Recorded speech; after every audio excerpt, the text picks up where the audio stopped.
నేను కొన్ని గ్రామ సర్పంచ్గా పోటీ చేస్తున్నాను. మీ 250 గజాలు గ్రామానికి పాల సెంటర్కి ఇచ్చి అదే విధంగా చిల్లింగ్ సెంటర్ ఏర్పాటు నిర్మాణానికి ఎమ్మెల్యే గారి ఆశీర్వాదంతో మన గుత్తా అమిత్ రెడ్డి చైర్మన్ గారితో సహకారంతో మన గ్రామంలో చిల్లింగ్ సెంటర్ ఏర్పాటు కూడా స్వామి కృషి చేస్తారని ఇప్పుడు చెప్పడం జరుగుతుంది.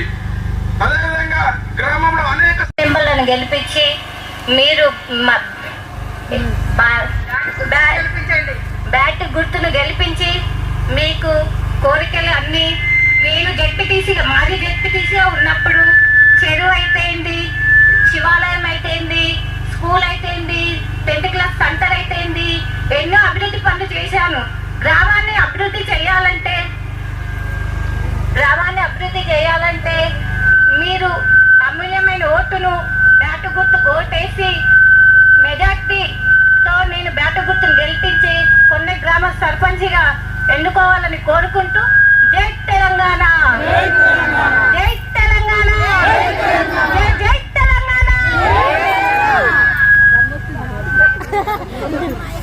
జరా బైకాన వరకు భయపడి జర వణికినట్టు అయితే ఆదివారం జరుగుతున్న గ్రామ పంచాయతీ ఎన్నికల్లో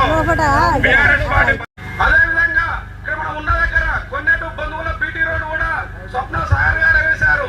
శివాలయము, అదేవిధంగా కొన్ని గ్రామానికి ఎస్ఎస్సి సెంటర్, ఇలా చెప్పుకుంటూ పోతే చాలా కార్యక్రమాలు ఉన్నాయి. ఇప్పుడు మన ముందున్నది మన గ్రామాన్ని మండలం చేయడము. అది స్వప్న సాగర్ తోనే సాధ్యమైంది. ఎందుకంటే స్వప్న సాగర్ కి ఎమ్మెల్యే గారితో పాటు మంత్రులతో పరిచయాలు ఉన్నాయి. మన గ్రామం మండలం అయితే అనేక అభివృద్ధి చెందుతుంది.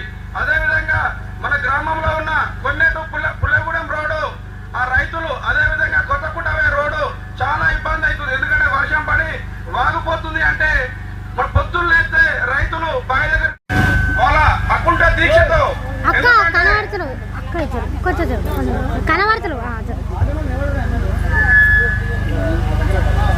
మన గ్రామంలో మా గ్రామానికి వచ్చి రకాల కోరిక ఉండే గోల చెరువు 250 గజాలు గ్రామానికి పాల సెంటర్కి ఇచ్చి అదే విధంగా చిల్లింగ్ సెంటర్ ఏర్పాటు నిర్మాణానికి ఎమ్మెల్యే గారి ఆశీర్వాదంతో మన గుత్తా అమిత్ రెడ్డి చైర్మన్ గారితో సహకారంతో మన గ్రామంలో చిల్లింగ్ సెంటర్ ఏర్పాటు కూడా స్వామి కృషి చేస్తారు.